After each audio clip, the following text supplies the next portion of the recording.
continuing to unpack what we saw at the scouting combine in Indianapolis. Who could benefit the Raiders? Whose stock is up? Whose stock is down? That plus more on Tuesday's edition of the Locked On Raiders podcast for March 4th, 2025.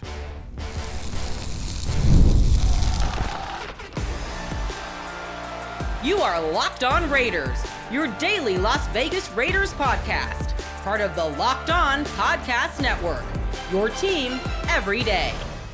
And welcome here, Raider Nation, to another edition of the Locked On Raiders podcast. Thank you so much for making the show your first listen of the day. We definitely appreciate you. If you're catching the show wherever you find your favorite podcast, we appreciate that. Or if you're checking us out on the YouTube page, that's awesome as well. My man Ari does a great job each and every day behind the scenes, making sure we look good and sound good each and every day on the YouTube page. Without him, we would have no Locked On Raiders podcast YouTube page, even when it's a super late night. And this is a super late night as it's a late Monday night. I'm still in Portland. Just came back from Lil Q's senior night at Portland State. They got the victory. It was close. It was tight. It was a little nerve-wracking at the end. And, boy, I could watch every single game. I promise you, I could watch any game. It doesn't matter if it's basketball, football, baseball, whatever the case may be, and not worry about anything.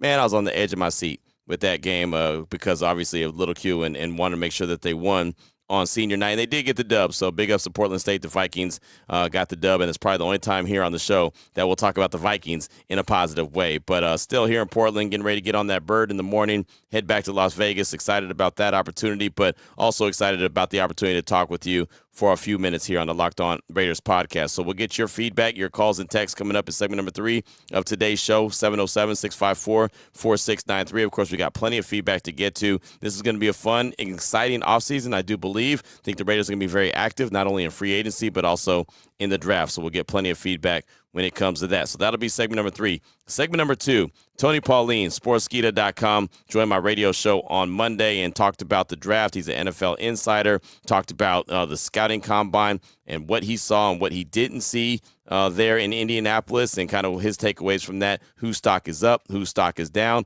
including Cam Ward rising and Shedeur Sanders dropping. You'll hear that conversation in segment number 2 of today's Locked On Raiders podcast. In segment number 1, just news and notes of the day, as we always do, and we'll just go ahead and jump right into it. And this information is about the Raiders' current roster. We know that they have a ton of free agents, like 27 of them to be exact. We know that they've re-signed Isaiah Palamau to a 2-year, $8 million deal. I think that was a really good move. But this comes from Tristan Kuhn and also Jeremy Fowler of ESPN, and nothing is official yet from the Raiders. But it's just out there anyway, so I want to go ahead and pass this information along. The Raiders have re-signed cornerback Kai Blue Kelly to a 1-year, $1.3 million contract. He was is set to become a restricted free agent. So he's going to be back with the team. It looks like they're giving him a 1-year deal. He was a guy that signed on with the team a little bit later on in the season in 2024, and they seem to like what they got from Kai Blue Kelly. So he's returning on a 1-year, $1.3 million contract. And again, it's not confirmed 100% by the team yet. It's just out there and just kind of want to pass that information along. Speaking of passing information along, Raiders wide receiver DJ Turner is not being offered a tender. He's set to become a free agent. Suffered a season-ending knee injury late last season. One of the best special team gunners in the NFL. Prior to his injury, he's a guy that got a little bit of burn at the wide receiver position as well.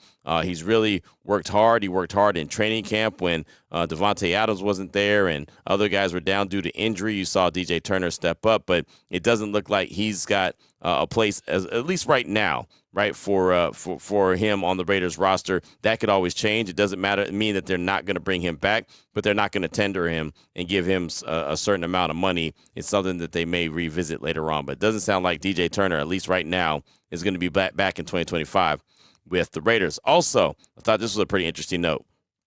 The Raiders are not expected to issue restricted free agent tenders to inside defensive lineman Zach Carter and also linebacker Luke Masterson. The team is not fully moving on from both, as re-signing is a possibility, but not at the restricted free agent tender price. So, again, just little minor moves, nothing too major with all the free agents that the Raiders have, and they have a boatload of them. Obviously, some guys with some big-time names like Robert Spillane, Trayvon Merrick, Nate Hobbs, and others, but these are the guys that it seems like the Raiders are making decisions on as of right now. They're making small moves, and eventually we'll get to the bigger moves. So that's just the Raiders' current roster, and especially the free agents that they have upcoming, what the plans are as of right now.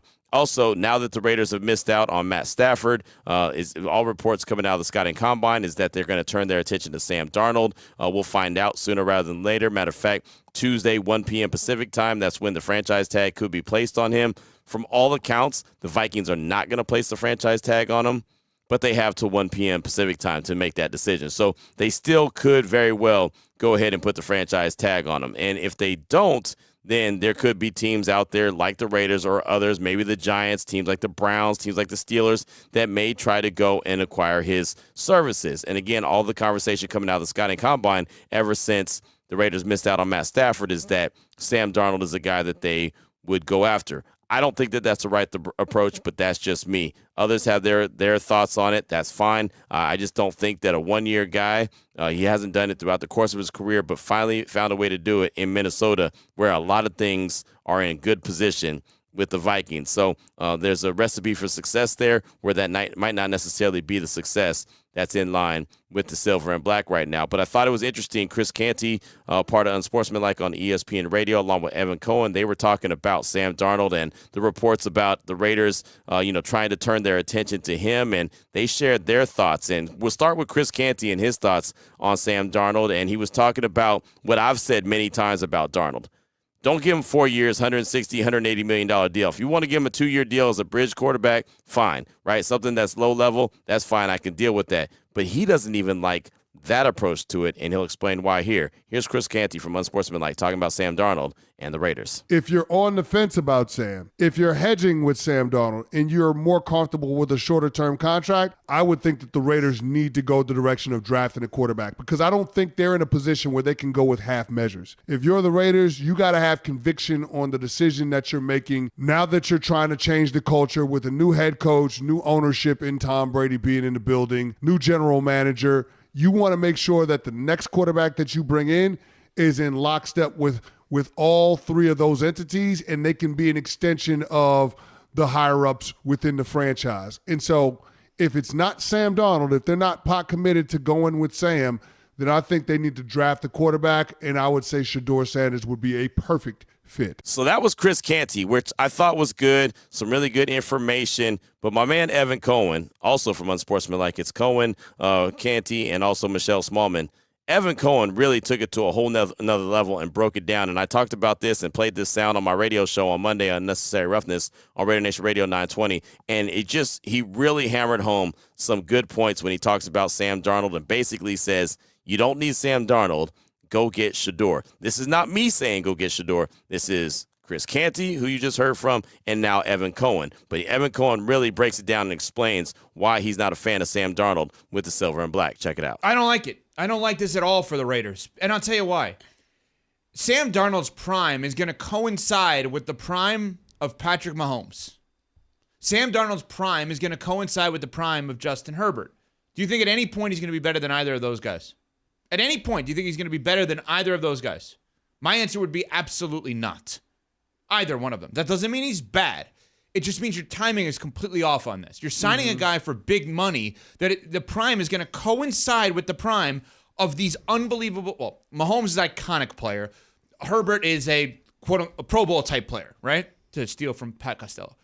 I would much rather get a guy who's got a year or two left to transition to specifically Shedeur Sanders than I would to pay a guy in his. I'd much rather have Russell Wilson on a 1-year deal and draft Shedeur, letting Russ know at some point Shedeur is going to replace you. If you want to sign here, we would love to have you, and we'd love for you to mentor him, and we'd love for you to be a part of this organization even beyond this, but this is going to be Shedeur's team. And I'm being very specific about Shedeur. Cam Ward may end up being better than him, and if you can get him, great. But Shedeur fits with this group on so many levels because of what we heard coming in there with CeCe's comments about the relationship with Brady and the positivity around Pete Carroll and all this stuff. I don't like Sam Darnold for them. Sam Darnold makes a lot of sense for a team that is ready to win now, and he just has to be good. He doesn't have to be great. He just has to be good to very good. And maybe you want to say that's the Steelers. I'm not sure. I don't think he's going to put them over the top either because you're in the same division as Lamar.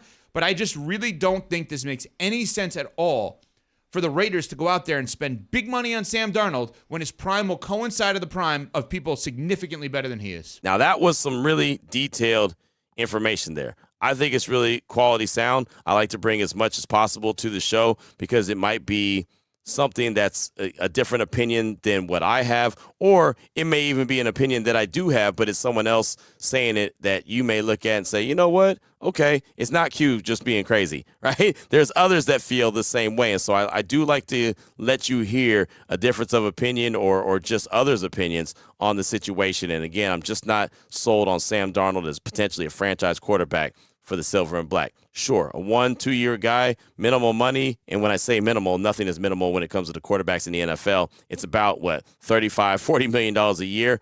But if it's just a simple bridge, then that's one thing. But if you're looking at a 4-year deal, $180 million, I'm 100% out. Right? It's like in a card game where you're like, yep, I fold. Yeah, I'm folding, no doubt about it, when it comes to Sam Darnold. Coming up in segment number 2 of today's Locked On Raiders podcast, you'll hear from Tony Pauline, sportskeeda.com. He was on my radio show, Unnecessary Roughness, on Raider Nation Radio 920 on Monday, and really recapping the scouting combine, and especially starting off talking about the QB position. You'll hear that coming up in segment number 2 of today's Locked On Raiders podcast.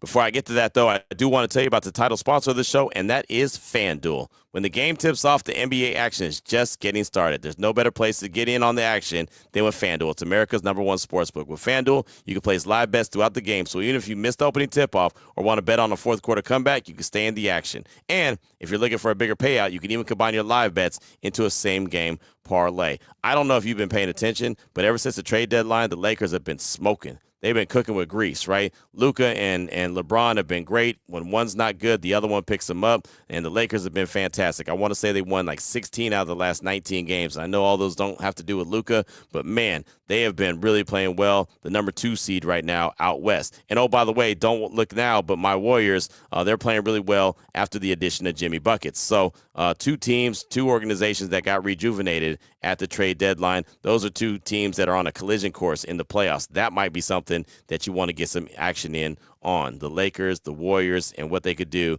postseason and what they could do right now. So right now, new FanDuel customers can get a $150 bet, or $150, I should say, in bonus bets if your first $5 bet wins. All you got to do is visit FanDuel.com to join today. That's FanDuel.com for your shot at $150 in bonus bets. Make every moment more with FanDuel, the official sports betting partner of the NBA.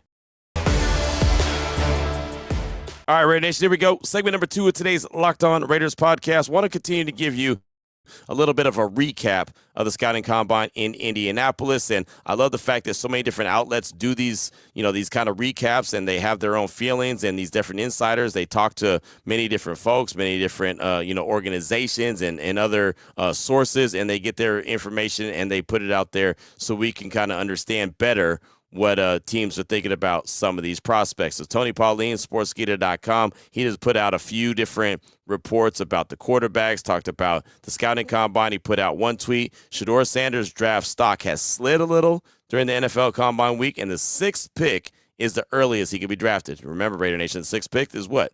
The Raiders. So to me, I find that kind of hard to believe that with quarterbacks in the league being as desperate as they are for quarterback play, that he's just going to slide to the Raiders at number 6 overall. We saw what happened last year when we thought Michael Penix would be available in the 2nd round. Remember how stupid we were? And when I say we, I mean me. How stupid I was when I thought that he could be available in round 2. Yeah, no, he went number 8 overall. Bo Nix was not available in round 2 either. Denver snatched him up. So I find it hard to believe that just a quarterback in a draft that doesn't have a lot of great quarterbacks is going to just slide on to number 6. But that's what Tony Pauline was hearing at the NFL Combine. He said teams are cooling on Shedeur Sanders for a number of reasons. The first being that Sanders showed little to no improvement in his game last season and has made some poor choices. People are also a little turned off by his antics since January. So that's Tony Pauline. And anyone who's listened to this show, anyone who's listened to my radio show, anyone who's talked to me in person that knows me, knows that I'm a Shedeur Sanders guy. I think that he's going to be a really good quarterback, and I think he'd be a good addition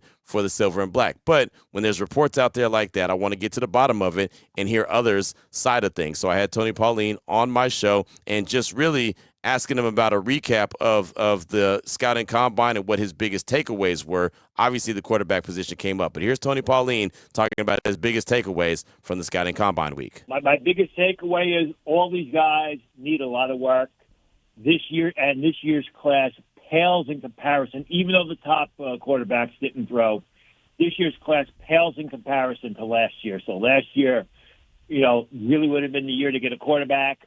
Maybe you get one this year.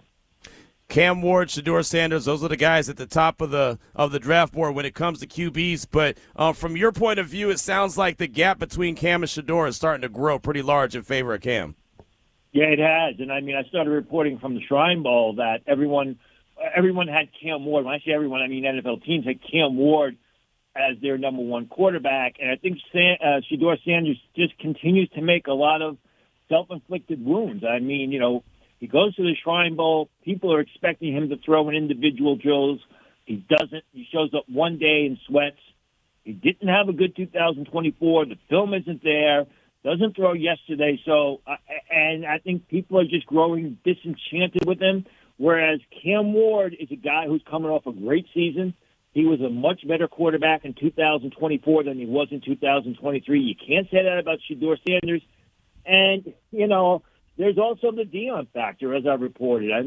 There are some teams that are worried that if things are not going well for Shedeur Sanders at some point in his rookie career, which is likely to happen because Shedeur Sanders is not Jaden Daniels, who just got better and better and better.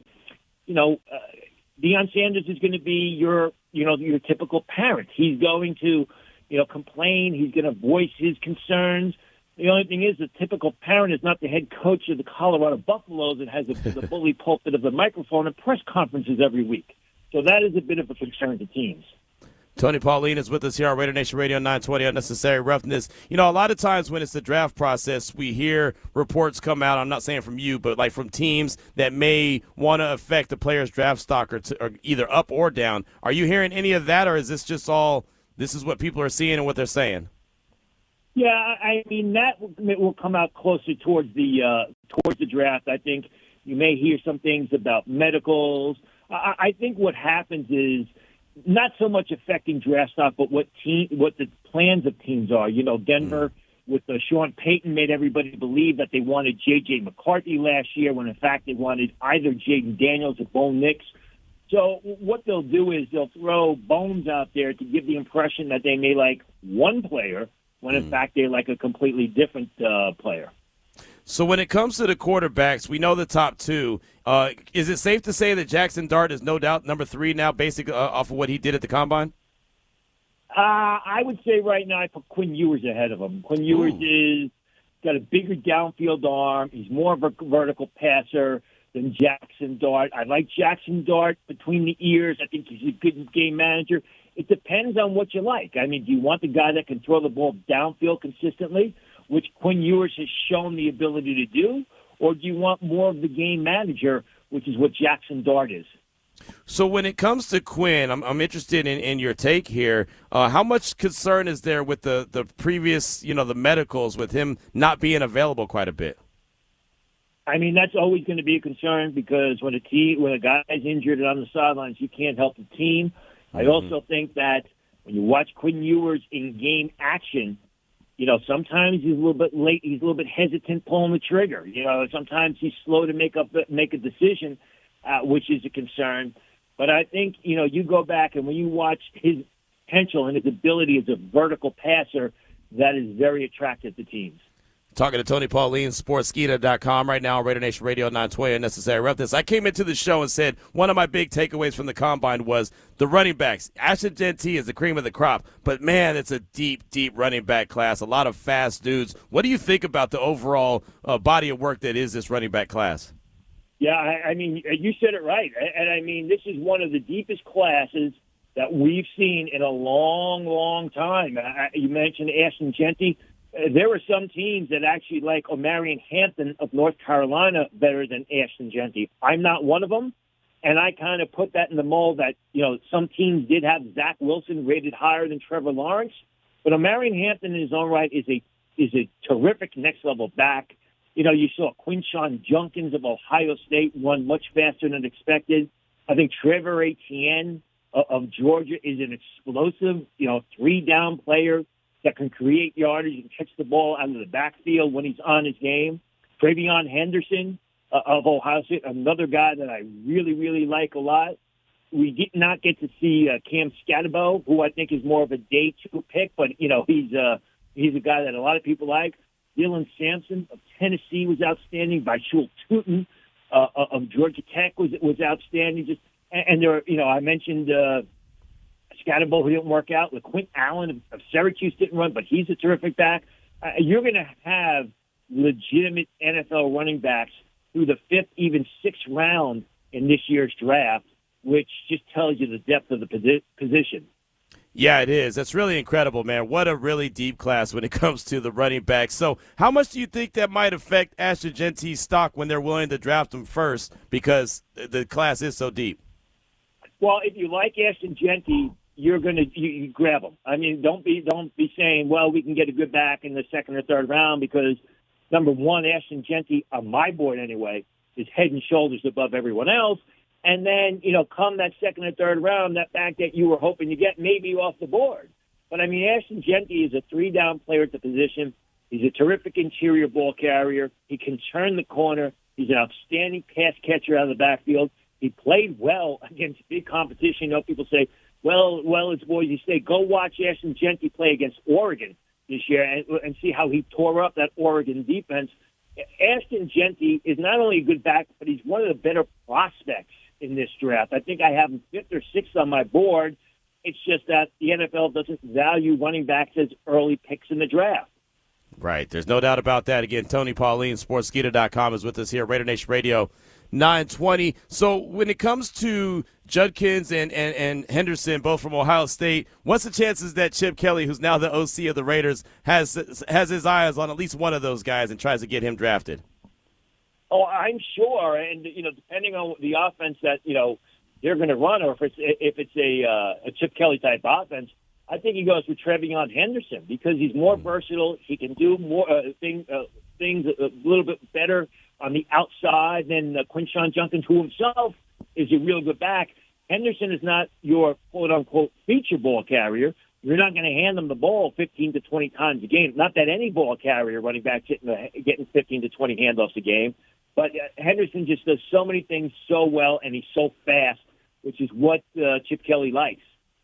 I wanted to ask you about the coaching staff. I mean, it's been 3 head coaches, 3 general managers in 3 years for the Silver and Black. Obviously, that has to change. But what have you thought about the new makeup, GM John Spytek and head coach Pete Carroll? Well, I know what people have told me, and they thought that Pete Carroll was kind of a stranger pick, but they want somebody there to kind of get some sort of consistency and kind of, get the franchise going in the right direction. Obviously, I don't know that he's the long-term answer, but they need somebody there to settle the organization, which is why they brought in Pete Carroll. Everyone I've talked to has been over the moon about Spytek. They think it was a great choice. They think he knows talent. He'll know how to run the operation, and they think it's a good choice for both the short term and the long term. What about Tom Brady and the thumbprint that he's putting on this organization? I mean, we'll see. It could be good. It could be bad. Tom Brady was a great quarterback. That doesn't mean that he's real good at making football decisions, from the sidelines. Yeah. Obviously, I don't know that it's worked with with helping the Raiders get a quarterback, to date. That remains to be seen. He was great in his role as obviously, the starting quarterback for the Patriots for all those years, helped Tampa win a Super Bowl. But when it comes to recruiting players or getting the right players there or picking the players, that's a different beast by itself. It really is. That was one of the things I kept saying. You could have a Hall of Fame player. It doesn't mean he's going to be a Hall of Fame owner or GM or whatever the case may be. It's a tough business to be in. But Tom Brady's going to do everything he can. At least he's getting the Raiders at the table with some of these big-time guys like Ben Johnson, even though they didn't get him. And, also in the Matt Stafford conversation, even though it didn't materialize. But sounds like he's got his thumbprint on this team for sure. I wanted to go back real quick, Tony, to the quarterbacks. Where would you – I know Will Howard had a rough outing at the Combine, but we also seen him win a national championship at Ohio State. What are your overall thoughts on Will Howard? I think physically Will Howard is very good. He's got great size. He's got an NFL arm. He is athletic enough to pick up yardage with his legs. He makes some incredible downfield passes. At the same time, Will Howard makes some dangerous throws. He's very slow to move his head off the primary target. He's going to need a lot of quarterback coaching, and some of the things that are not good aspects of his game, like staring down the primary target, which he did often at Ohio State, which he did a lot of at Kansas State. Those are things that are tough to, to coach out of a quarterback. But I think if he's there in day 3, which he could be, you roll the dice on him because of the physical skills. Real quick, one more question for you. This is what we found out the news earlier today about T. Higgins and the Bengals getting tagged for the second year in a row. What do you ultimately think happens with T. Higgins in Cincinnati? Does he stick around? Do they give him a long-term deal? Or is it just one more year, fully guaranteed deal, and then they'll figure it out later? Yeah, I would lean towards the latter. Cincinnati says all the right things, but I don't know that they've never been an organization that likes to part with the buck. So, they got a lot of players there. They got T. Higgins. They got to make Jamar Chase happy. Mm-hmm. They want to re-sign Trey Hendrickson. They want to bring Gesicki back.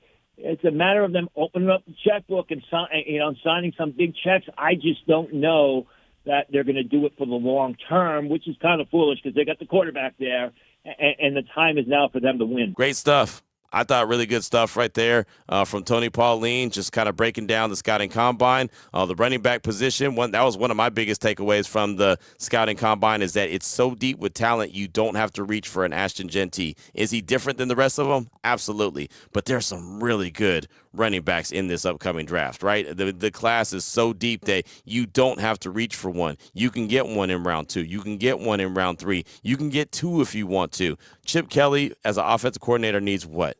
He needs a running game. He doesn't need a running quarterback. He needs a running game. So I would not be shocked at all to see a couple different running backs added to the mix, and this is the draft to do it. So that was one of my big takeaways. You hear what he had to say about the quarterback position, and it kind of shocked me when he said that Quinn Ewers from Texas was the number 3 quarterback, not Jackson Dart, not Jalen Milroe, not Dylan Gabriel, not any of these, not Will Howard, but Quinn Ewers, and that's a guy that I've seen many reports that people saying that he's underrated. He's being slept on right now.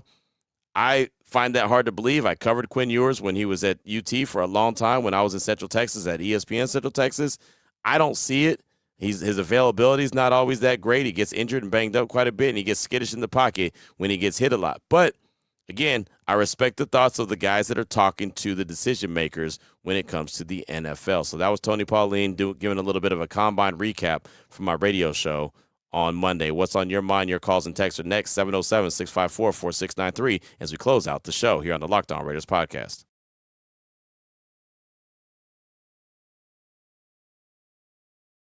Here we go, Raider Nation. Segment number 3 of today's Locked On Raiders podcast. Your time to shine, your calls and texts. Straight off that Locked On Raider podcast voicemail line, 707-654-4693. We'll start things off with Raider Eddie in Denver, calling to talk about Shedeur Sanders and what he heard from him at the podium, and he shares his thoughts. Here's Raider Eddie in Denver. Hey, what's up? This is Raider Eddie in Denver. Hey, I just want to chime in on the Shedeur Sanders clip that you shared. He's being interviewed, or he's at the podium.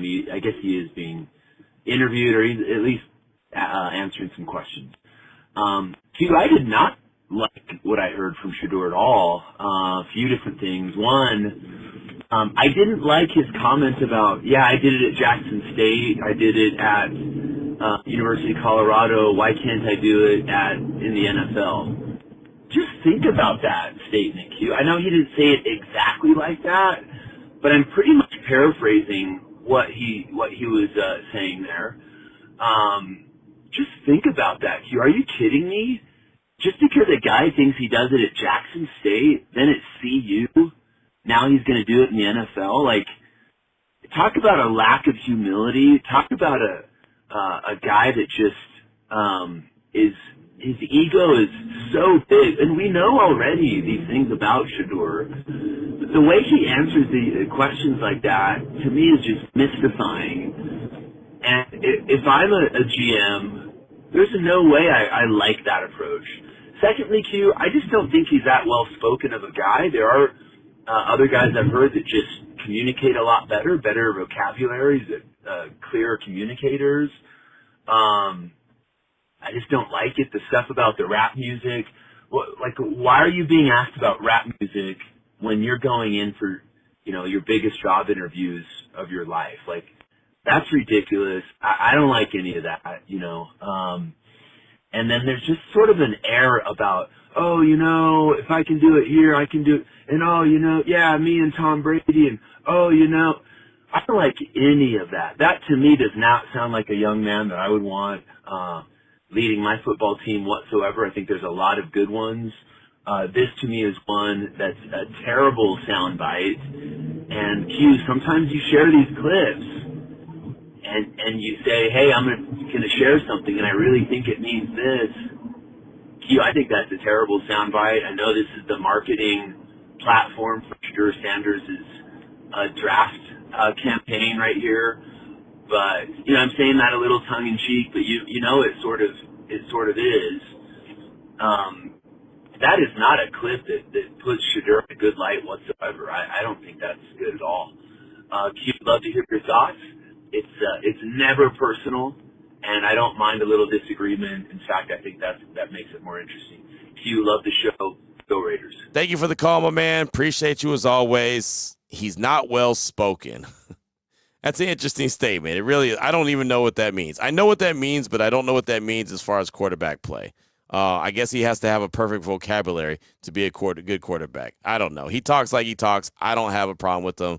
With that, I don't have a problem with anyone who talks like hell. I don't talk perfectly, right? I don't have the greatest vocabulary. I know this. I'm okay with that, right? But okay, it's cool. And I mean, for the record, he did get it done at Jackson State. He did get it done at Colorado. Nobody was pounding the table to watch Jackson State football. Nobody was saying, you know what? I can't wait till Saturday to watch Jackson State. Or, man, I can't wait to sit down and watch Colorado in prime time. That wasn't happening. And we did watch it. We watched it for Dion. We watched it for Shedeur. We watched it for Travis Hunter. We watched it for Colorado. We just thought that was a lot of fun. And Jackson State, they went there and made them relevant. Again, I don't need to, put this guy's resume out there. I don't have a problem with them being confident. It's fine. It's not a big deal to me. I actually want my quarterback confident, but I get it. Shedeur's not going to be for everybody, just like, everyone's not going to be for everybody, right? It just kind of is what it is.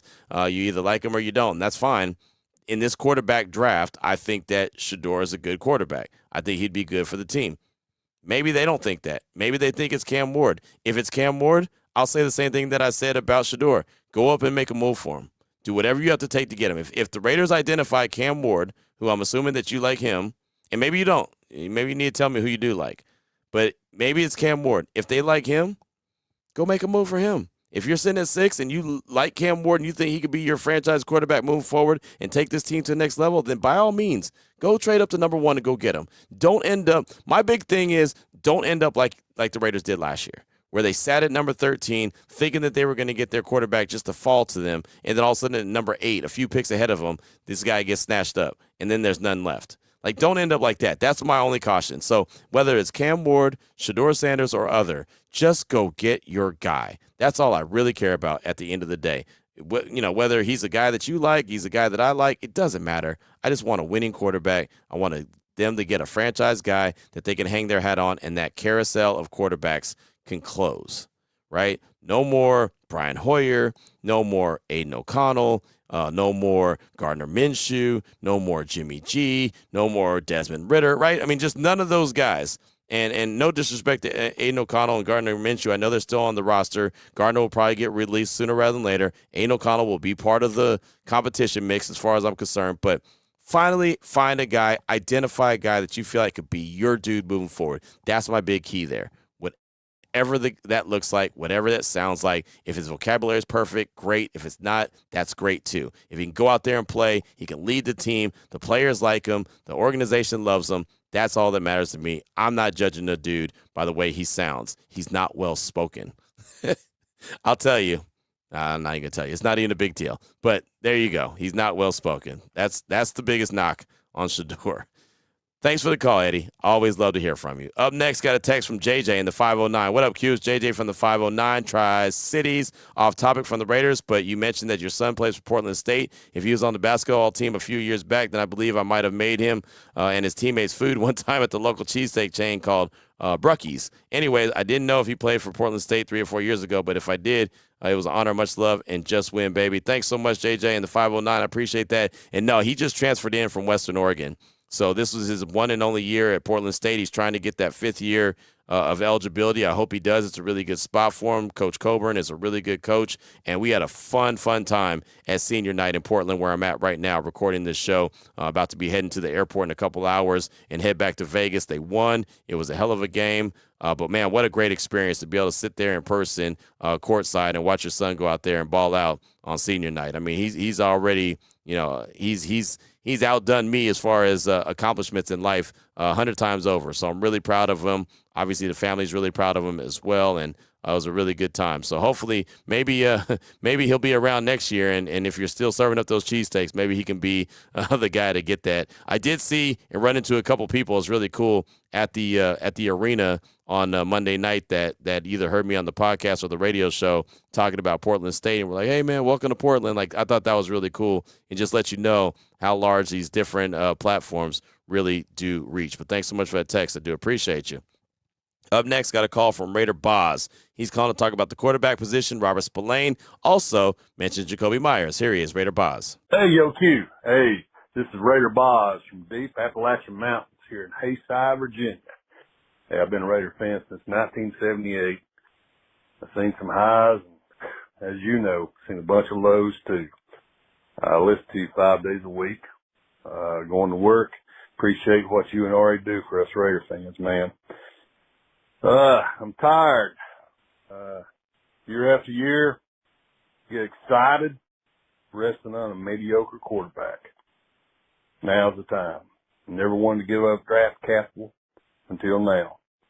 But whatever it takes, if it's first round this year, first round next year, maybe a third rounder, whatever it takes, sign Shedeur. Get Shedeur. Second, Spillane, Robert Spillane, man, he's a blue-collar Max Crosby. You know, he's an old-school Raider fan for life.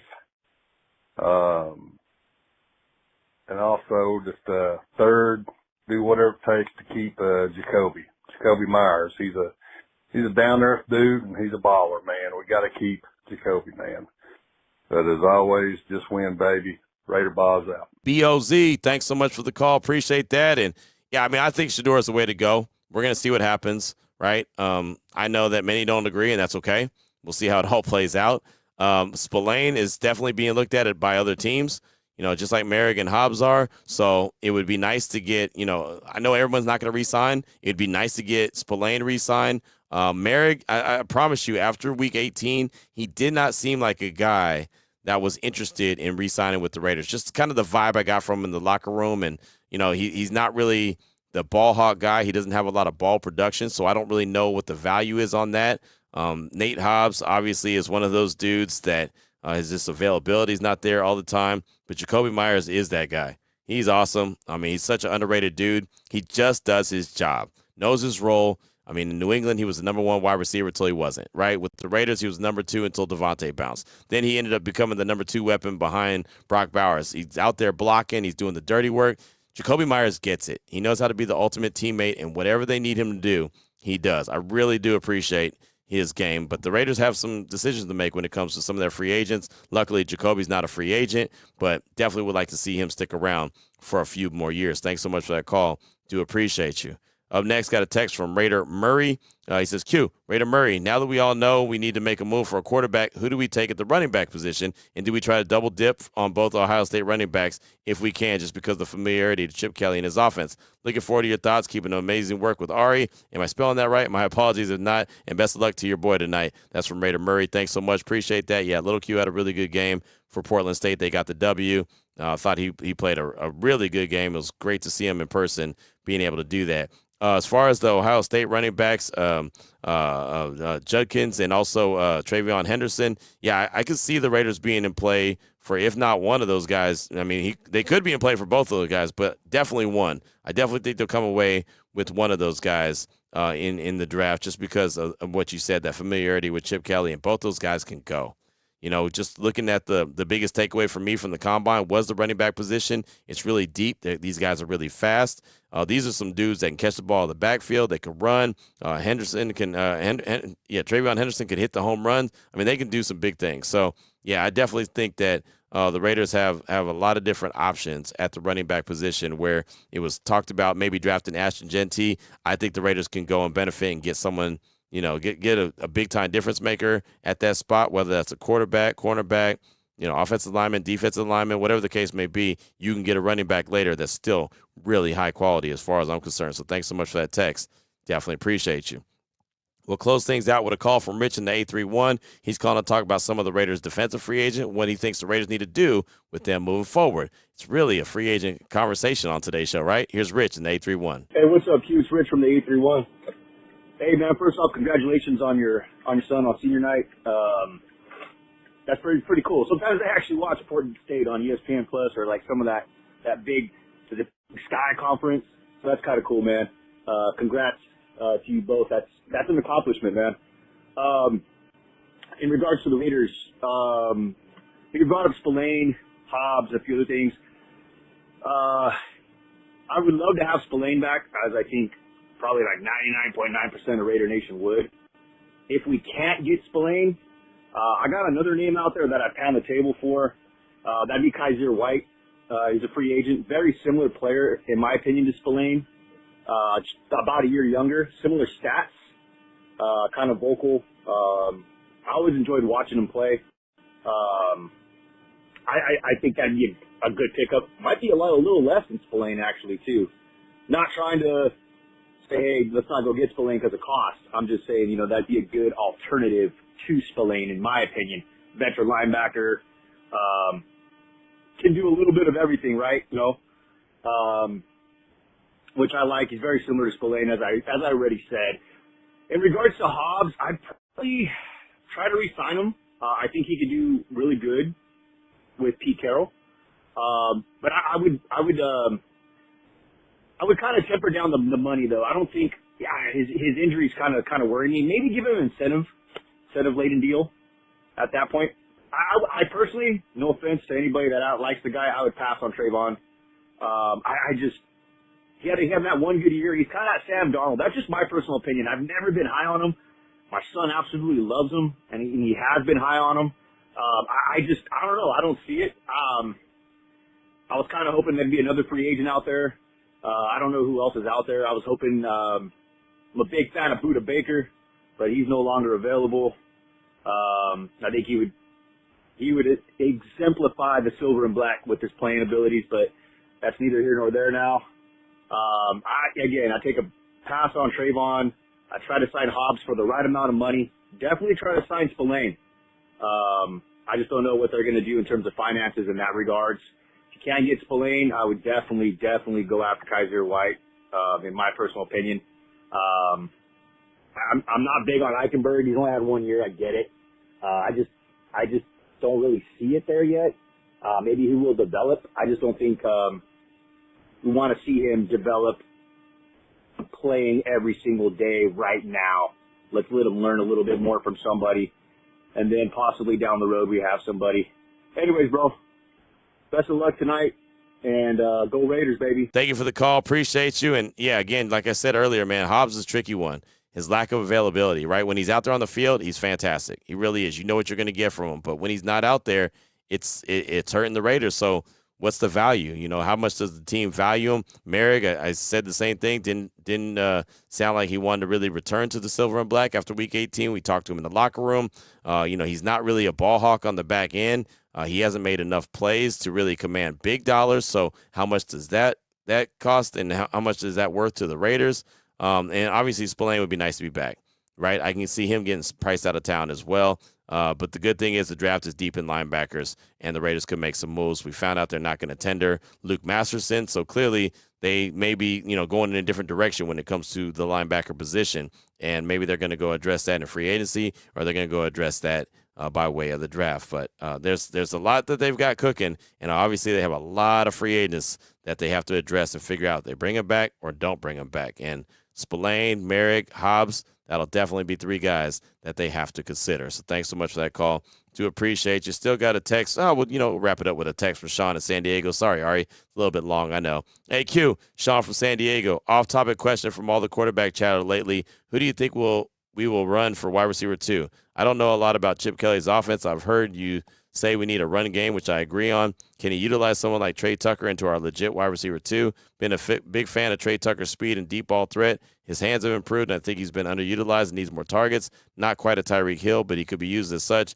End around sweep, crosses, deep ball passes. Big fan of the show and all you do for the nation. Raiders in my Chris Berman voice. That's from Sean in San Diego. Thanks so much for that text. And yeah, wide receiver 2 is a good question. Obviously, you have Brock Bowers. You have Jacoby Myers.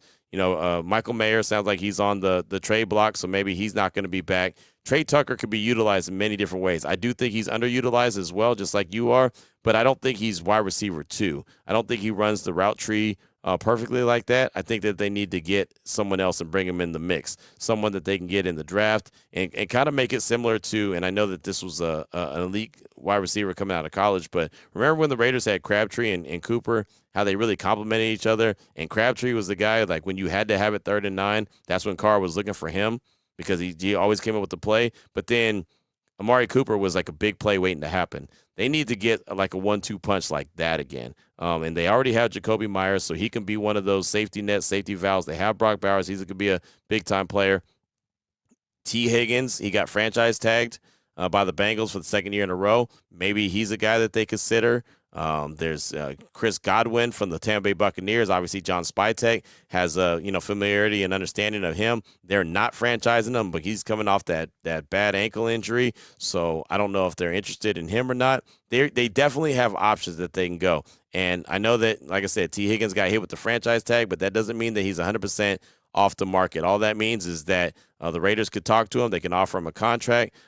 They can go back to their guys in Cincinnati and they can say, yeah, we'll match it, or no, we won't. And if they don't, then they have to work out trade compensation. It's supposed to be letter of the law, 2 first-round picks, but that's always negotiated so many times where that doesn't necessarily have to be the case. So I think there's a few different ways that the Raiders could attack this other wide receiver position. I think it's one of those that we have to just wait and see because, again, there's so many different ways to attack it. So, Sean, thanks so much for that text. Definitely appreciate you, and thanks for all the feedback on today's show. So wrapping this bad boy up, about to head over to the Portland airport, get on that bird and head back to Las Vegas and maybe be settled in the home studio for a while and not have to get out and about and be out of town. But it's been a fun run for the last week and a half or so, whatever the case may be. And just glad that we're able to do what we do on the daily. Thanks to Ari for doing a fantastic job on the YouTube page. And of course, shout out to you, Raider Nation, as well, for consistently checking in for your daily Raiders news here on the Locked On Raiders podcast. So until tomorrow, Raider Nation, take care of yourself, take care of your family, love on your family. Most importantly, as always, just win, baby.